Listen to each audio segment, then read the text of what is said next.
India वालों की value है। मैं जब ईरान में गया, वो होटल वाला ने मुझसे पूछा है हाँ। कि भाई कहाँ से आए हो, मैंने कहा पाकिस्तान से। उन्होंने कहा no Pakistan India I love. नमस्कार, मी डॉक्टर बदू पवार. मित्रांनो, पाकिस्तान आपला शेजारी देश आहे, आपला शत्रू मानतो, तर त्यांचा दोष नाही आहे. तर त्यांना लहानपणापासूनच ते शिकवलं जातं की भारत, इस्रायल, अमेरिका आपले शत्रू आहेत आणि त्यांना नष्ट करायचं आहे. त्यांना सगळंच असं नकारात्मक आणि वाईट खोटं सांगितलं जातं, म्हणून त्यांचा दोष नाही आहे. पण त्याच्यामध्ये जे काही सुशिक्षित आहेत, जे कुठे बाहेर गेलेले आहेत, म्हणजे बाहेर म्हणजे विदेशात गेलेले आहेत आणि त्यांना जो अनुभव येतो आणि मग त्याच्यानंतर ते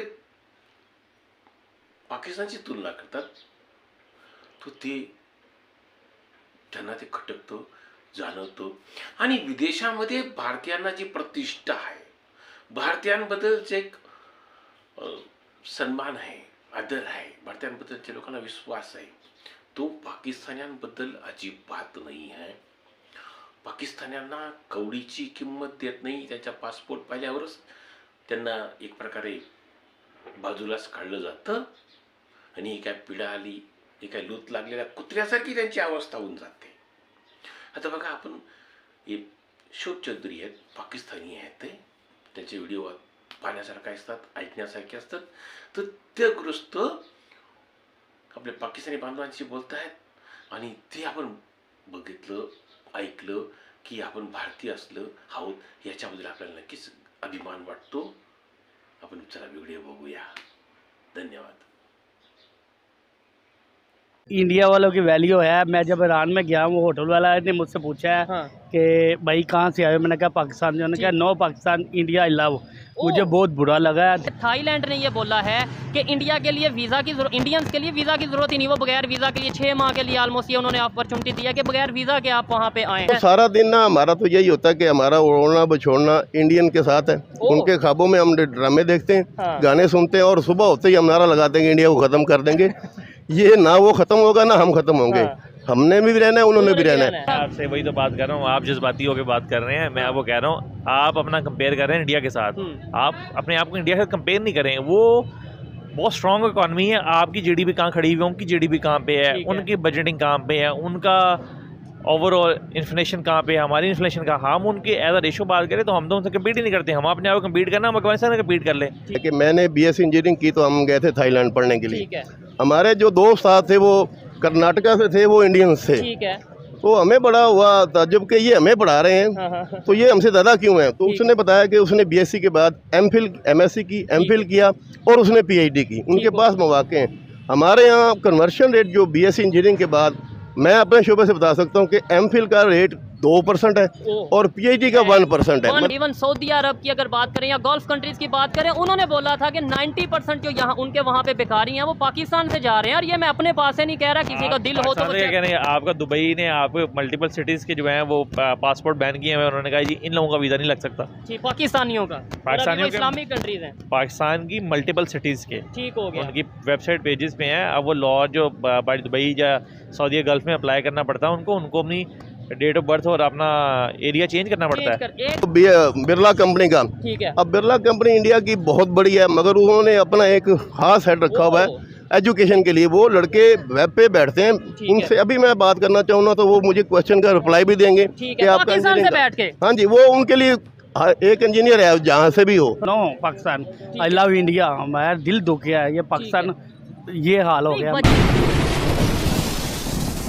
जी तो दोस्तों, मैं हूं सुहेब चौधरी और आप देख रहे हैं मेरा और आपका YouTube channel real entertainment TV. एक साइड पे खबर ये है कि गल्फ कंट्री, खासतौर पे अगर दुबई की बात करें, पाकिस्तान के मुख्तलिफ सिटीज़ के वीज़ा को उन्होंने बैन किया है। दूसरी साइड पे थाईलैंड जैसे कंट्री ने इंडियंस के लिए वीज़ा फ्री एंट्री की है 6 माह के लिए। इसी पर पाकिस्तानी पब्लिक से बात करेंगे कि हमारे वीज़ा की इंटरनेशनल लेवल पर, हमारे पासपोर्ट की क्या वैल्यू है as compared to Indian passport. और साथ ही साथ ये भी पूछेंगे कि जब पाकिस्तानी किसी दूसरे कंट्री में जाते हैं उन्हें क्या रिस्पेक्ट दी जाती है, जब बांग्लादेश के लोग दूसरे कंट्रीज कंट्रीज़ में, इंडिया के लोग दूसरे कंट्रीज़ में जाते हैं तो उन्हें क्या रिस्पेक्ट दी जाती है। आज इस वीडियो में एक ऐसे इंजीनियर से आपकी मुलाकात करवाएंगे जिनके टीचर हैं इंडियंस, और वीडियो बहुत ही इंटरेस्टिंग होने वाली है। चलते हैं वीडियो की तरफ और मिलते हैं वीडियो के बाद। अस्सलाम वालेकुम। जी वालेकुम सलाम। आपका नाम? नोमान भट्टी नाम है क्या मेरा। करते हैं सर आप? मैं इंजीनियर हूँ। इंजीनियर हैं, ज़बरदस्त जी। आज इस टॉपिक पे वीडियो रिकॉर्ड कर रहे हैं। पाकिस्तान के जो पासपोर्ट है उसकी इंटरनेशनल लेवल पे क्या वैल्यू है, साथ ही साथ नेबर कंट्री है इंडिया, उसके पासपोर्ट की क्या इंटरनेशनल पे वैल्यू है। और अभी खबर ये आई है कि थाईलैंड ने ये बोला है, इंडिया को ऑफर किया कि भाई आप वीज़े के बगैर भी हमारे कंट्री में आ सकते हैं।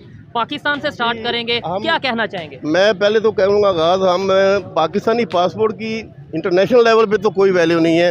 अगर 180 कंट्री रजिस्टर्ड है अक़वाम मुत्तहिदा में, तो हम मेरे ख्याल 175 पर हैं पासपोर्ट में। और रीज़न ये है कि हमारी कोई एथिक्स वैल्यू नहीं है। हम जहाँ भी जाते हैं अपना आप दिखा देते हैं। हमें क्योंकि तालीम की कमी है, एजुकेशन हमें है नहीं। हम जहाँ भी मौका मिलता है कोई ना कोई दाव मारने की कोशिश करते हैं, कोई गड़बड़ कर देते हैं। शॉर्टकट हम ढूंढते हैं कि भाई अपने आप को ज्यादा ज़हीन समझते हैं, जुगाड़ी, और हम अपने आप को बड़ा वो सही समझते हैं। चलो है नहीं हम ऐसे। ठीक है। और हमारा हमसाया मुल्क है, उसने एक कौम के तौर पर, चाहे उन्होंने हिंदुत्व पे भी किया काम, मगर वो एक कौम पे बिल्ड हुए हैं। हमारे अंदर तो कौमी वैल्यूज़ नहीं है, ना हमारी एजुकेशन सिस्टम ऐसा है कि वो हमें एथिक्स सिखाए। हमारे बच्चे वो कोई ऐसी बात नहीं सिखाई जा रही। बस एक ही है कि डॉक्टर बनना है, इंजीनियर बनना है, ये बनना है, मगर मॉरल वैल्यूज़ में हम बहुत डाउन हैं। ठीक हो गया। बड़ी अथेंटिक बात की गई है। कुछ लोगों से बात की, उन्होंने कहा जी हमारी गवर्नमेंट स्टेबल होगी, इमरान खान आएंगे, नवाज शरीफ आएंगे, जरदारी वट एवर, जो भी कोई आएगा वो ये हमारी वैल्यू बेहतर करेगा। लेकिन इन्होंने जो बात की है, भाई जब तक हमारे पास एथिक्स नहीं होंगे, एजुकेशन नहीं होगी, चाहे कोई भी गवर्नमेंट आ जाए बाहर, तो हम जैसे लोग जाएंगे। एजुकेशन सिस्टम में भी हमारे यहाँ बड़ी तफरीक है। अच्छा। एक गरीब का बच्चा वो और तालीम ले रहा है, और एक जो है एजुकेशन का बड़ा वो बच्चा वो हमेशा आगे जाएगा, क्योंकि उसको दी जाती तालीम ऐसी कि आपने एलीट बनना है। और गरीब का बच्चा बेचारा 10वीं करने के बाद उसको आगे दाखिला नहीं मिलता। अगर मिलेगा तो उसके पास फीस नहीं होगी देने के लिए। हमारा एजुकेशन सिस्टम इतना महंगा हो गया कि आप सोच भी नहीं सकते कि कोई आम आदमी अच्छी तालीम ले। क्वालिटी एजुकेशन हासिल करनी है, अगर आपने खाली वो अपना एजुकेटेड वो वाला बनना है कि जो नाम पढ़ना जानता हो, लिखना। हमारे यहाँ BA पास है, मगर उनकी वो क्वालिटी एजुकेशन नहीं है। आपने जैसे बात की, क्वालिटी एजुकेशन वो होगी जो सब एक सिलेबस इंटरनेशनल स्टैंडर्ड के मुताबिक। हाँ जी, और सबको मिलना चाहिए। वो एक गरीब के बच्चे को मिलना चाहिए और अमीर के बच्चे को। और इंशाल्लाह इससे कौम में एक वैल्यूज भी आएंगी, उनकी एथिक्स भी ठीक होंगी, और हम इंशाल्लाह आगे जाएंगे। अभी कुछ टाइम पहले की खबर थी जो सऊदीया से या गल्फ कंट्रीज की अगर बात करें, वहाँ पे ये कहा, रिपोर्ट के मुताबिक ये कहा गया कि जितने भी वहाँ पे भिखारी पाए जाते हैं, मोस्टली ऑलमोस्ट 90%, 85%, 90% वो पाकिस्तानी होते हैं। इस रिपोर्ट के बाद, इस न्यूज़ के बाद इंटरनेशनल लेवल पे हमारा क्या इमेज है? और दूसरे नंबर पे वही बात नेबर की बात करें, वो वहाँ पे जाके मैनेजिंग पोस्ट पे हैं, मतलब, और हम वहाँ पे एक तो लेबर पोस्ट पे हैं, या फिर वही कि हम वो वाली पोस्ट है। पे बात आपने की है कि हमारे यहाँ ना वही फिर आ जाएगी वैल्यू की बात। हमारे यहाँ शर्म एथिक्स नहीं है। हम मांगते हैं, हमने कहा ना देगा चलो और दूसरा दे देगा, और वो बाहर जाते हैं उम्रे के बहाने, मगर वहाँ मांगते हैं। मैं खुद उम्रे पे गया था, मुझे पता कि मैं जानता था ये पाकिस्तानी है, ये मांग रहे हैं। बांग्लादेश पहले सूरत हाल थी, हमसे बड़ा वर्ष था। अब उन्होंने बहसीत एक नेशन जिस काज पे भी खड़े हुए हैं, वो एक काज पे खड़े हो गए और हमसे आगे चले गए। पहले हमारी एग्जांपल थी कि 2 टके का बंदा, बांग्लादेशियों का टका जो है ना वो हमसे डबल है। अब ये देख लें सूरत हाल, पाकिस्तान से निकल के वो ज़्यादा बेहतर हो गए, जिनको हम कहते थे कि ये हमारे लिए। अच्छा, अगर इंडिया के पासपोर्ट वैल्यू की या ओवरऑल इंटरनेशनल लेवल पे उनकी वर्थ बढ़ी है एजुकेशन की वजह से, या कुछ लोग पाकिस्तान में ये कहते हैं भाई उनकी आबादी ज़्यादा है, दुनिया उनके साथ बिजनेस करना चाहती है, इसलिए उन्हें जो उनसे फैसिलिटेट करती है, दुनिया कहती है कि इंडिया के साथ रिलेशन बेहतर हो जाए उनकी आबादी की, मार्केट की वजह। मैं आपको बताता हूँ जी, उनकी एजुकेशन का म्यार ये है कि मैंने BSc इंजीनियरिंग की, तो हम गए थे थाईलैंड पढ़ने के लिए।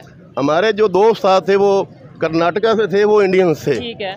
तो हमें बड़ा हुआ ताज्जुब कि ये हमें पढ़ा रहे हैं, तो ये हमसे ज़्यादा क्यों है। तो उसने बताया कि उसने BSc के बाद MPhil MSc की, MPhil किया, और उसने PhD की। उनके पास मौके हैं। हमारे यहाँ कन्वर्शन रेट जो BSc इंजीनियरिंग के बाद, मैं अपने शोबे से बता सकता हूँ कि MPhil का रेट 2% है और PhD का 1% है। 1% है। और ये है उनकी PhD वैल्यू बहुत है। उनके यहाँ डॉक्टर ने, उनकी रिसर्च जारी है, एजुकेशन क्वालिटी है उनके पास। यही वजह ना आज वो चांद पे भी पहुंच गए, और हम तो वही MSc और MPhil ने जो जदीद रिसर्च की, इस वजह से वो आगे गए। हमारे यहाँ एक लेवल है, बस डॉक्टर बन गए, इंजीनियर बन गए, आगे रिसर्च पेपर या रिसर्च नहीं करते। हम वो उनकी किताबें पढ़ते हैं। अभी भी इंजीनियरिंग की बेसिक बुक्स इंडियंस की हैं। जो ऑथर्स हैं वो मोस्टली इंडियंस हैं। आप सोशल मीडिया पे यानी इंटरनेट पे आप ये चीज़ सर्च कर सकते हैं। मैं तो थोड़ा बहुत इस चीज़ के हवाले से जानता हूँ, आप तो इससे ज़्यादा। मैं इसका गवाह हूँ, मैंने तो किताबें उनकी पढ़ के ही हमने किया, और हम उन्हीं को गालियाँ निकालते हैं। उन्हीं की किताबें पढ़ते हैं, हमने खुद अपनी नहीं बनाई किताबें। और ये तो हमने शॉर्टकट्स बनाए हैं, MCQs बना दिए हमारे, दो लोगों ने वहां से उठा हाँ के जी shortcut वो कर दिया। कंपाइल कर दिया, उसको थोड़ा शॉर्ट शॉर्ट कर दिया, वेब पेज बना दिया, इस पे जो सारे सवाल हैं। ये हमारे रिसर्च की बहुत कमी है। ठीक है, मैं बड़े वसूख से ये बात कह सकता हूँ कि भाई या आज भी इंजीनियरिंग के हवाले से किसी ने कोई नॉलेज लेना हो ऑनलाइन तो वो इंडियन जो से ऑथर्स हैं या यूट्यूबर्स हैं उनको देखा जाता है पाकिस्तान में। और अगर बात करें दूसरी टेक्नोलॉजी की, एक मिनट के लिए, हाँ, आदमी है वो बिरला कंपनी का। ठीक है, अब बिरला कंपनी इंडिया की बहुत बड़ी है, मगर उन्होंने अपना एक खास हेड रखा हुआ है एजुकेशन के लिए। वो लड़के वेब पे बैठते हैं, उनसे अभी मैं बात करना चाहूँ ना तो वो मुझे क्वेश्चन का रिप्लाई भी देंगे ठीक कि है, आपका पाकिस्तान से engineering बैठ के, हाँ जी, वो उनके लिए एक इंजीनियर है जहाँ से भी हो। हाँ, हमारे यहाँ वो कंसेप्ट ही नहीं है कि कोई इंडस्ट्री वाला बंदा हाँ, रिसर्च पेपर बनाए या रिसर्च पे काम कराए। उनका ये जो है ना कैपेसिटर, ठीक है, वो ईच एंड एवरी दिन पे हर बंदा स्पेशलिस्ट लगाया हुआ है। वो बच्चों के सवालों के जवाब देता है, जो नहीं समझ आती उसको आसान उर्दू हिंदी में वो उसने समझा देता है। फ्री ऑफ कॉस्ट या इसकी फ्री ऑफ कास्ट वो अवेलेबल है। ठीक हो उनको रखा ही उन्होंने इसलिए कि वो आपको एजुकेशन दें जो आपको आपके टीचर नहीं समझा सकते। अगर एक बंदे को इंटरेस्ट है इसमें तो वो आम रॉ मैन भी उससे सीख सकता है। है। वैसे हम कहते हैं जी हमने दुश्मन के बच्चों को पढ़ाना है, ये हमारे इधर बड़े वो एक तो पढ़े नहीं जी, और हम दुश्मन खुद के नहीं बच्चों पढ़े, का क्या दुश्मन जिसे हम कहते रहे आज वो हमें पढ़ा रहे हैं। ये इंजीनियर हैं और मतलब इनकी एक तो क्वालिफिकेशन, उसके बाद इनका एक्सपीरियंस आपके सामने होगा। लेकिन ये बात कर रहे हैं कि आज भी अगर रिसर्च के हवाले से कोई चीज़ जाननी हो, आज भी कोई इंजीनियरिंग के हवाले से कोई भी स्टडी हासिल करनी हो तो वो हम ऑनलाइन इंडियन ऑथर्स को ही देखते हैं और वहाँ से फ्री ऑफ कॉस्ट। क्या कहना चाहेंगे, हमें सीखना चाहिए कि नहीं, कि आज भी वही कंसेप्ट रखे और नहीं नहीं इंडिया की बात ना करना, दुश्मन है इंडिया, ये है वो है। हमसायों से कभी भी जंग नहीं होती। ठीक है, एक नजरिया चार होता है जंगे कि वैसे हम- हमने कर ली। वो जंगे जो की है ना वो किताबों तक तो हमने बड़ी जीती हैं, मगर अगर आप देखें ना रियल ग्राउंड पे ठीक है, तो फिर आपको पता चलेगा कि क्या हुआ है। ठीक हो गया, हमसायों से जंग नहीं होती। जबरदस्त। आप अपने मुल्क में अपने नजरिए पे कायम रहें, वो अपने नजरिए पे हैं। बिल्कुल ऐसे ही है। तो हम अपने मगर मुल्क की जहाँ रिस्पेक्ट पर करें। एजुकेशन आती है या अगर सेहत के मसाइल आते हैं तो वहाँ पर आप अपने हमसायों से मदद ले सकते ऐसे ही हैं। है। उनकी रिसर्च को देखें और उनको देखते हुए हमें भी रिसर्च करनी चाहिए। ठीक है, हमें अपनी फील्ड में आगे जाना चाहिए। ठीक हो हम गया, लड़ाई की जो बात करते हैं, जब टेक्नोलॉजी हम इसराइल की और अमेरिका की यूज करेंगे तो कैसे इनको हरा सकते हैं। ठीक है, जब मेरा मुल्क खुद बनाएगा ना इनके मुकाबले के सिस्टम हाँ, मिसाइल का या रेडार का, ठीक तो है। फिर हम इनको टक्कर दे सकेंगे। ठीक है। अब उनका जो सिस्टम